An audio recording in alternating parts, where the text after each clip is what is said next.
Hello all, welcome to the new lecture of application of congruences.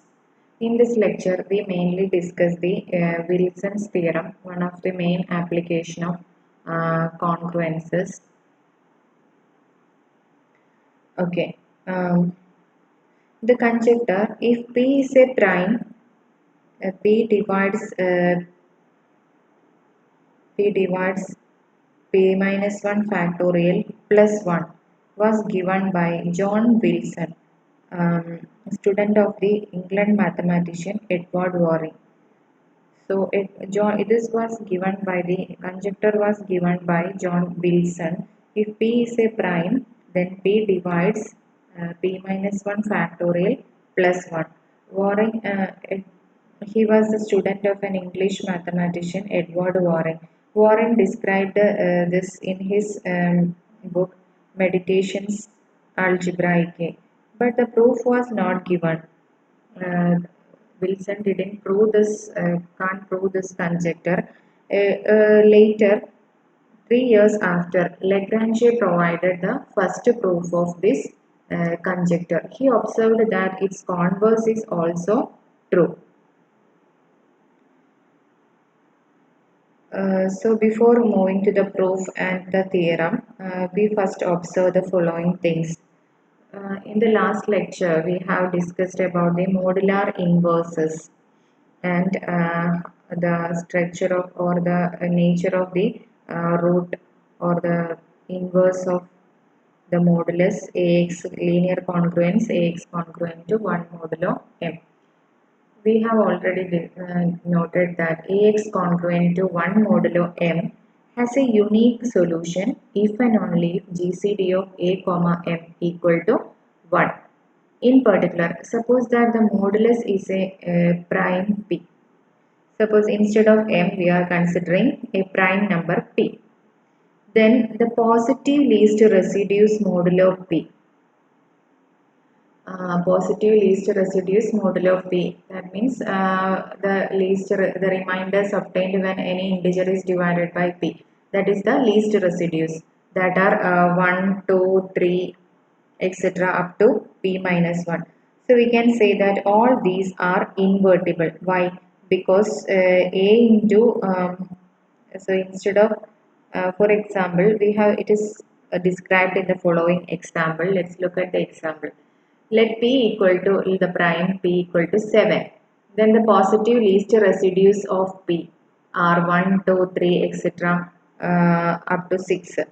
There is 1, 2, 3, 4, 5 and 6. So we can see that all these least residues are invertible. That means 5x congruent to 1 modulo 7 or 1x congruent to 1 modulo 7 or 2x congruent to 1 modulo 7 all have solution, has a unique solution. We know that 1 is congruent to 1 modulo 7. That is 1 into 1 is congruent to 1 modulo 7. So when we take 2. So when we take it 2, we have 2 into 4, that is 8. 8 is congruent to 1 modulo 7. So 2x congruent to 1 modulo 7 is solvable. So we can say that 2 has an inverse or 2 is invertible. And its inverse, 2 inverse is what? 2 into 4 is congruent to 1. So 2 inverse is equal to 4. Similarly, we have 6x congruent to 1 modulo 7 has a solution. That is, we have 6 into 6 is congruent to 1 modulo 7. 36. 36 minus 1 is 35, which is a multiple of 7. So 6 is also invertible and 6 inverse is equal to 6 itself. That means we can say that 6 is self-invertible. Similarly, 1 into 1 congruent to 1 modulo 7. So 1 also self-invertible. Now for 3, 3 into 5 is congruent to 1 modulo 7. So 3 is invertible, 3 inverse of 3 is 5 and vice versa. 5 is invertible since 5 into 3 congruent to 1 modulo 7. 5 inverse is 3. So So we can say that all the least residues modulo P are invertible. Now for P equal to 5, the positive least residues are 1, 2, 3 and 4. Of these we can have 1 into 1 is congruent to 1 modulo 5, 2 into 3 6 is congruent to 1 modulo 5. So 2 is invertible and 2 inverse is equal to 3. Then 3 inverse is equal to 2 and 4 into 4 into 4 is congruent to 1 modulo 4, that is 4 is also invertible. 4 inverse is equal to 4. So exact 4 of these 1 and 4 are self invertible. So the least residues 1 and 4 are self invertible. So from these we can observe that when p is equal to 7 also we have seen that 1 and 6 are self invertible. That means uh,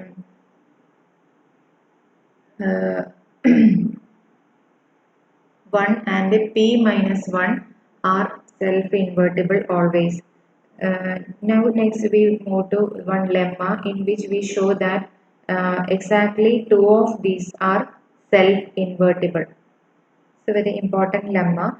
Lemma 7.1. It states that a positive integer a is self invertible if and only if self-invertible modulo p if and only if a is congruent to plus or minus 1 modulo p. So any positive integer a is self-invertible modulo p if and only if a congruent to plus or minus 1 modulo p. So first we prove the suppose A is self-invertible. First we suppose that A is self-invertible. A is self-invertible means A inverse is A modulo P is the same as A modulo P. Now multiplying throughout by A, we have A inverse is congruent to A square modulo P, or A square is congruent to A inverse, that is 1. So A square congruent to 1 modulo P, since A inverse is equal to A. So A self-invertible means A square is congruent to 1 modulo P. So P divides A square minus 1. Now A square minus 1 can be factorized as P minus 1 into A minus 1 into A plus 1. So P divides A minus 1 into A plus 1. Since P is a prime, P divides a product. P divides A, B implies P divides A or P divides B. So we have P divides A minus 1 or P divides A plus 1. So P divides A minus 1, then by definition of the congruence we have A is congruent to 1 modulo P, or P divides A plus 1 means A is congruent to minus 1 modulo P. So we get the both the cases. A is congruent to plus or minus 1 modulo P. Now assume that conversely, assume that A is congruent to plus or minus 1 modulo P. Then we have squaring. If A congruent to, that means A congruent to 1 modulo P or A congruent to minus 1 modulo P. In both cases, we have A square congruent to B square modulo P. Using that relation, we have A square is congruent to 1 modulo P. A square congruent to 1 modulo P means A is a solution of the congruence Ax congruent to 1 modulo P. That means A is its own inverse. Therefore, A is self-invertible. So, we have the lemma, that is for any positive integer A is self-invertible modulo P if and only if it is congruent to plus or minus 1 modulo P.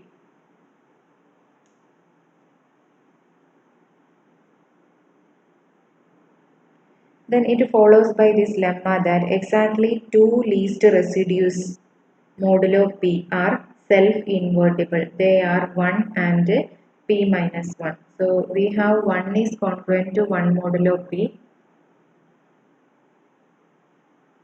and p minus 1 is congruent to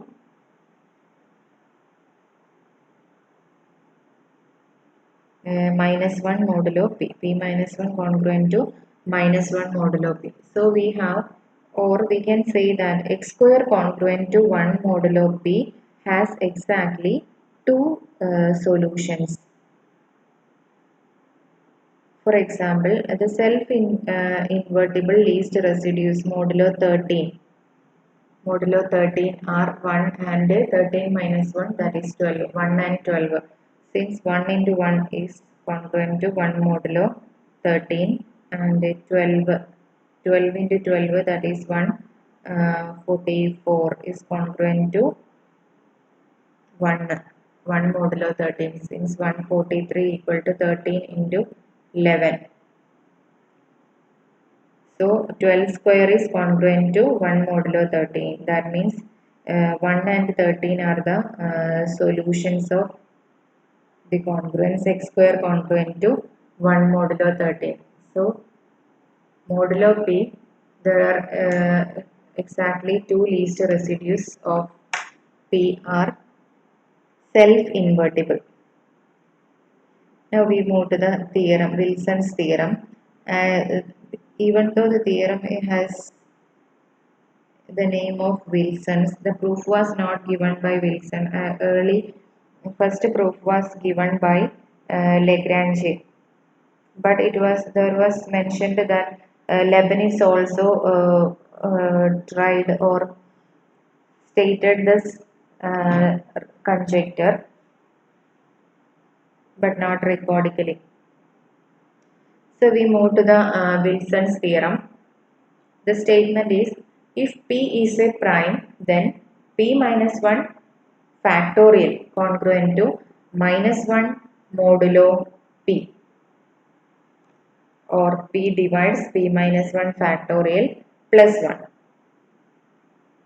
So P is a prime. So first we check for P equal to the least prime, that is P equal to 2. So when P equal to 2, we have P minus 1 factorial will be 1 minus 2 minus 1 factorial, that is 1, and we know 1 is obviously congruent to minus 1 modulo 2. So the result trivially holds for P equal to 2. So we assume that P is greater than 2. So assume that P is greater than 2. Now, from the theory of linear congruences, we have Ax congruent to 1 modulo m has a unique solution if and only if a GCD of a comma m equal to 1, and if m equal to p, we have Ax congruent to 1 modulo p has a unique solution if and only if GCD of has a unique solution. And if we take the least positive residues, A as positive least positive residues of modulo P, that is 1 through P minus 1, we have the linear congruence Ax congruent to 1 modulo P has a unique solution.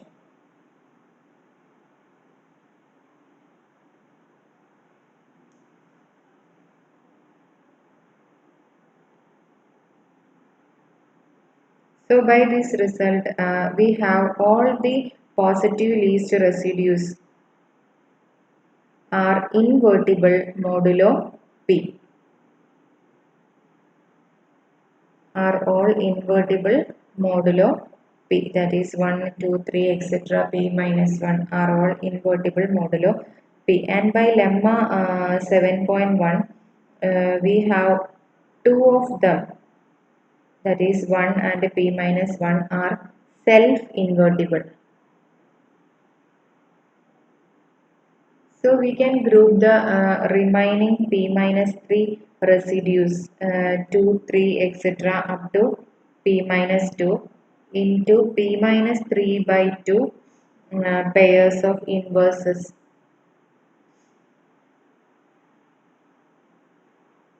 A and B equal to A inverse. That is, when we consider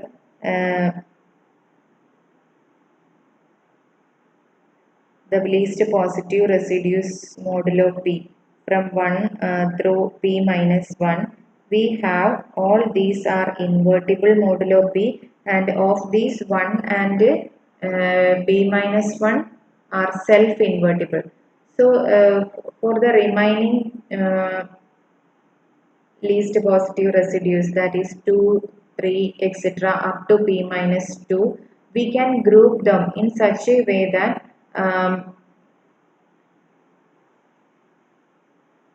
the grouping can be made in such a way that um, in one group they are inverses of each other. That means all the numbers from 2 to p minus 2 can be grouped in such a way that they are pairs of inverses A and A inverse. So 2, 3, 4, etc. up to P minus 2. There are P minus 3 in numbers. So P minus 3 by 2 pairs will be there, such that A into B equal to 1 modulo P for every pair A and B, because they are inverses of each other.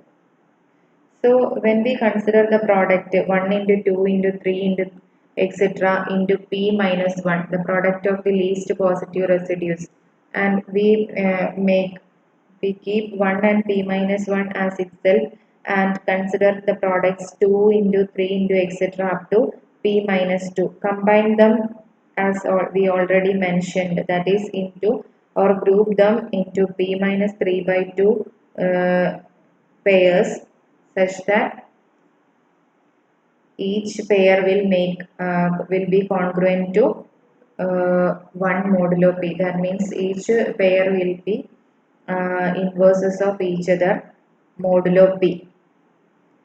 So we don't know which are the pairs 2. We don't know what is the inverse of 2 and what is the inverse of 3 or something. But we know that they are inverses of each other. So we will get p minus 3 by 2 pairs, different pairs. So 1 into, so this will be grouped, and we know that modulo p, this will be congruent to 1 into 1 into etc. up to p minus 3 by 2 times 1 will be there into p minus 1 modulo p. Now the left side is p minus 1 factorial, and in the right side we have p minus 1. So p minus 1 factorial is congruent to p minus 1 modulo p, and p minus 1 is congruent to minus 1 modulo p. Thus we have p minus 1 is congruent to minus 1 modulo p. Thus we have the Wilson's theorem. So the theorem says that if we have p is any prime, then p minus 1 factorial plus 1 is congruent to 0 modulo p, or p divides p minus 1 factorial plus p. The proof of the above Wilson's theorem can be illustrated, then it will be more easier to understand. For example, take p equal to 11. Then we need to prove that 10 factorial is congruent to minus 1 modulo 11. So for that we consider the positive least residues of 11, that is 1, 2, 3, etc. up to 10.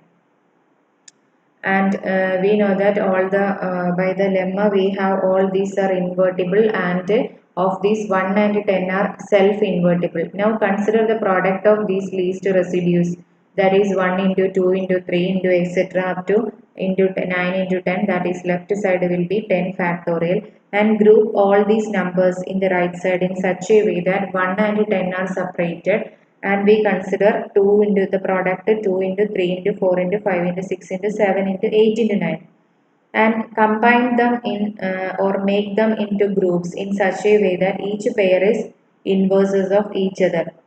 So we know that we are considering modulo 11.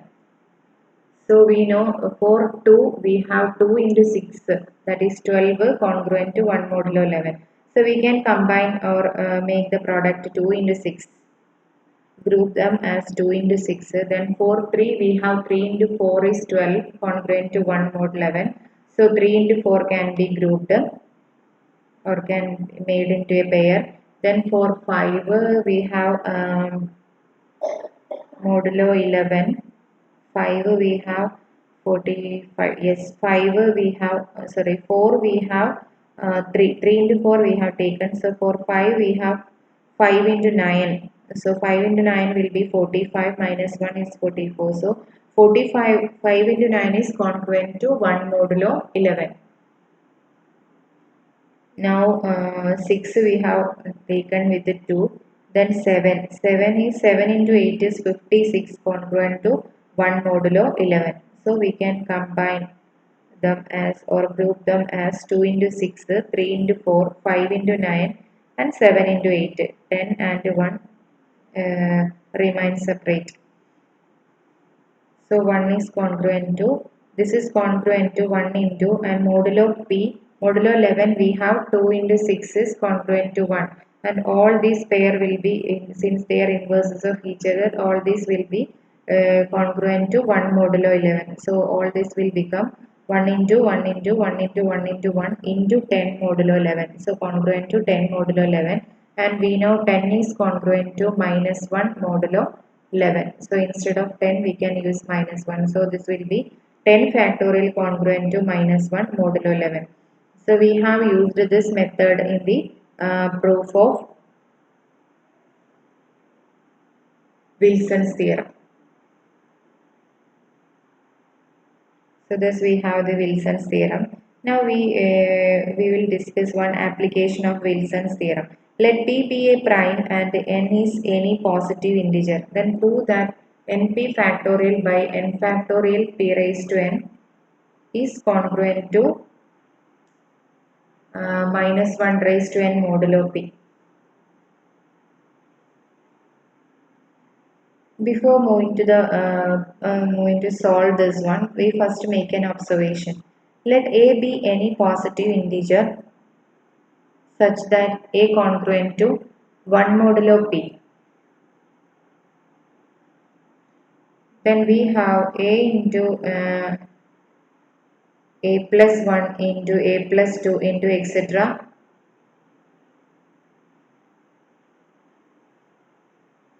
A plus p minus 2 is congruent to minus 1 modulo p.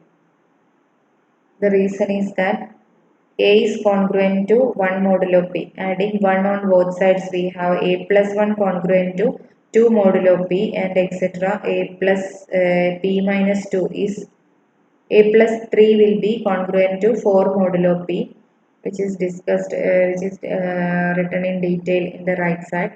That is a plus 4 is congruent to 5 modulo p, and similarly we will have a plus p minus 2 will be congruent to p minus 1 modulo p.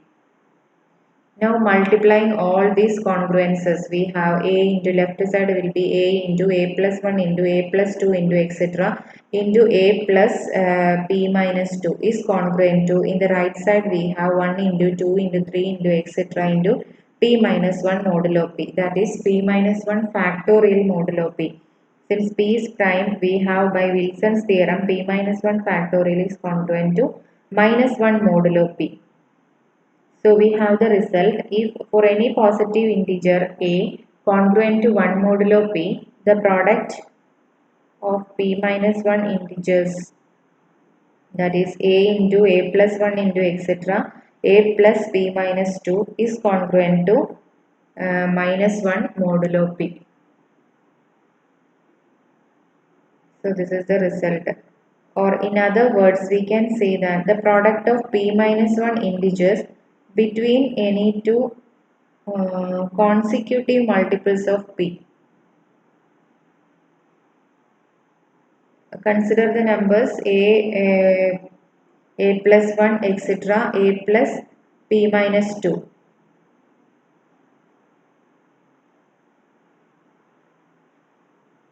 The first before this before a, this is a minus 1. Since a congruent to 1 modulo p, a minus 1 is 1 multiple of p, and the next multiple of p will be uh,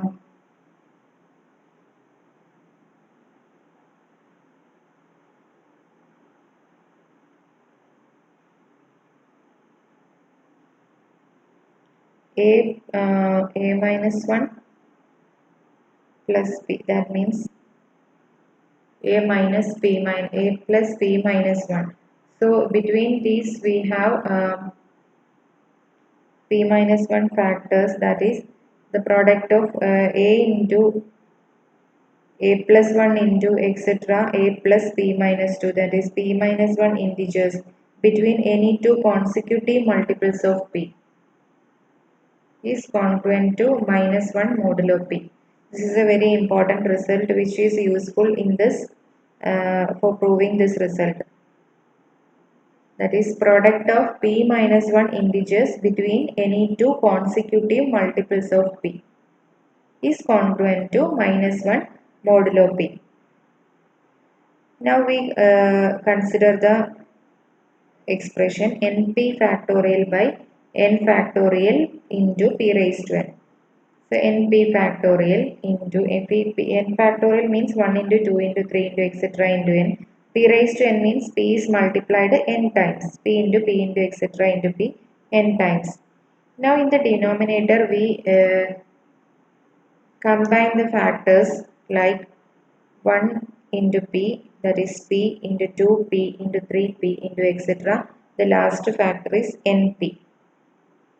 Now np factorial we can consider as 1 into 2 into 3 into etc. into p plus 1 into p plus 2 etc.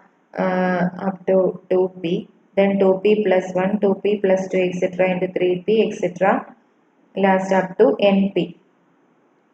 Now in the denominator there is p, 2p, 3p etc. np, all the n multiples of p. Now cancelling this from the numerator, we have the first in the first p factors we have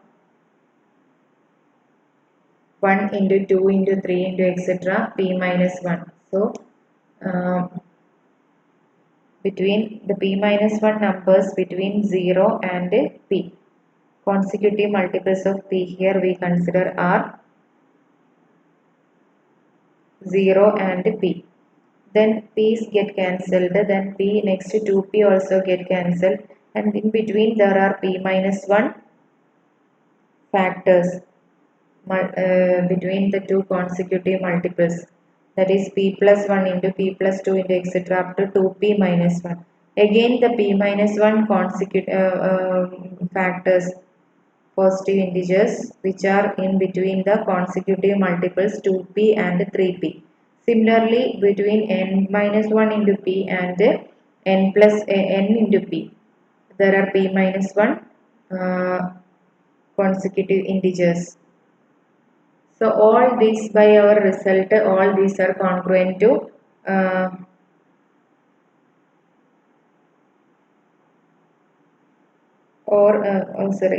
before writing the congruence, first we can write this as the first one. All these p minus 1 products as first one is the coming. So r minus 1 into p plus 1, then r minus 1 into p plus 2 into etc. r minus 1 into p plus p minus 1. So the product, all these terms can be considered as the product r equal to 1 to n. So the first one, when r equal to 1 we have, when r equal to 1 we have 1 into 1 minus 1, that is 0 into p, that is 0 plus 1, that is 1 into 2 into 3 into etc. up to p minus 1, the first p minus 1 terms. Then next when r equal to 2 we have 2 minus 1 into p, that is p plus 1, then p plus 2 etc. 2 minus 1 into p, that is p plus p minus 1, that is 2p minus 1. So this will be 2p minus 1 then r equal to 3. So this all for r equal to 1, this again for r equal to 2, and this we will get for r equal to 3. Like this we will get this for r equal to n, all these factors.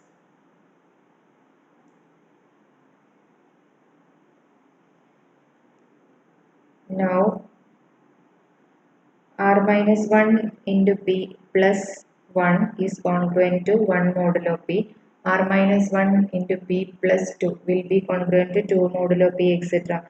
So like this we have product r equal to 1 to n. This will be congruent to 1 into 2 into 3 into etc. into p minus 1 modulo p.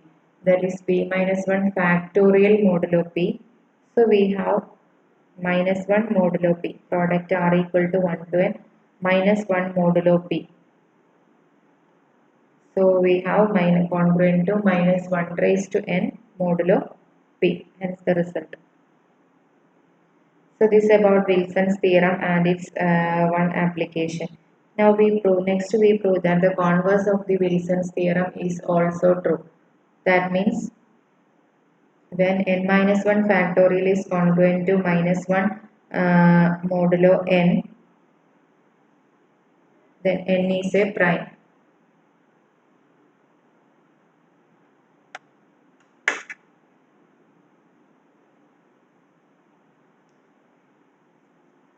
The proof is by contradiction. Suppose that n is a composite number.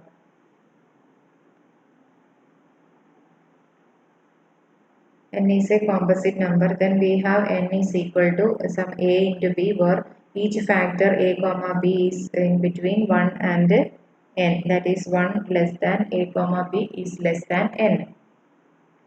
And one more thing, a divides n.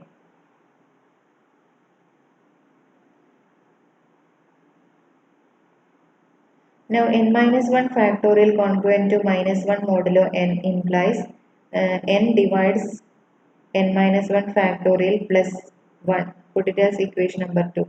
So we have a divides n and n divides n minus 1 factorial plus 1. Combining that two, we have by the transitivity property of the divisibility, we have a divides n minus 1 factorial plus 1.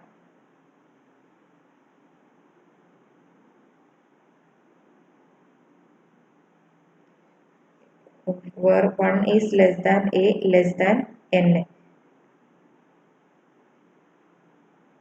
So a is 1 is less than a less than n. So a is one of the integers 2, 2, 2, 3, etc. up to n minus 1. So a is in between the numbers 2 to, or from the numbers, one of the numbers 2 to n minus 1. So a must divide n minus 1 factorial. Now we have two conditions, that is a divides n and a divides n minus 1 factorial, or a divides n minus 1 factorial plus 1 and a divides n minus 1 factorial. This is 3 and this is 4. Now consider the equations 3 and 4, that is a divides n minus 1 factorial plus 1 and a divides n minus 1 factorial. Then by the divisibility property, a divides all its linear combinations of these two. If a divides b and a divides c, then a divides alpha b plus beta c for any constants alpha and beta. Now we have a divides n minus 1 factorial plus 1 and a divides n minus 1 factorial. So we have a divides n minus 1 factorial plus 1, alpha is taken as 1 and beta is taken as minus 1. So minus n minus 1 factorial. So a divides n minus 1 factorial will get cancelled. So we will get a divides 1. That is a divides 1 means a must be equal to 1, but this is a contradiction since a is greater than 1 or 1 less than a is less than n. So this contradiction proves our result. So n minus 1 factorial congruent to minus 1 modulo n implies n is a prime number. So this gives a another equations, the theorem 7.1 and 7.2 together give a necessary and sufficient condition for a positive integer to be a prime. That is, a positive integer n greater than or equal to 2 is a prime if and only if n minus 1 factorial is congruent to minus 1 modulo n. So this can be used for checking whether a integer, positive integer n greater than or equal to 2 is a prime or not. But since the n minus 1 factorial becomes very large for any n, this will be practically not of use. Now we move to some exercise questions. Find the self-invertible least residues modulo each prime p. Self-invertible least residues modulo each prime p. So for p equal to 7, 13, 19 and 23, we have to find the self-invertible. So by our result we know that it is self-invertible. 1 and p minus 1 are self-invertible, or a integer a is self-invertible if and only if it is congruent to plus or minus 1 modulo p. So they are 1 and p minus 1. So for 19 we have 1 and 18 are self-invertible. So try to do other problems. Now we move to the next problem. Solve the congruence x square congruent to 1 modulo m for each modulus m. M equal to 6, 8, 12 and 15. So for x equal to 1 we have 1 into 1 is congruent to 1 modulo 6. Similarly, when we consider 5, 5 into 5 is 25, that is congruent to 1 modulo 6.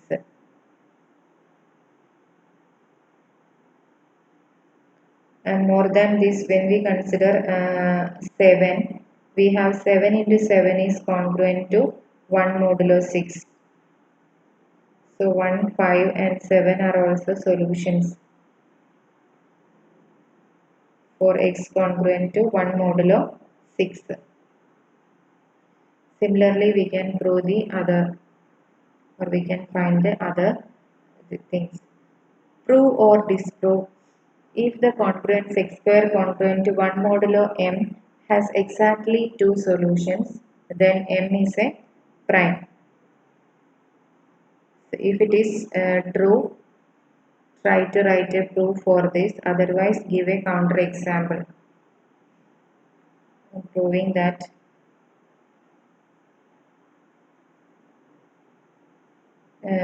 for m is a prime, then x square congruent to 1 mod m has more than two solutions.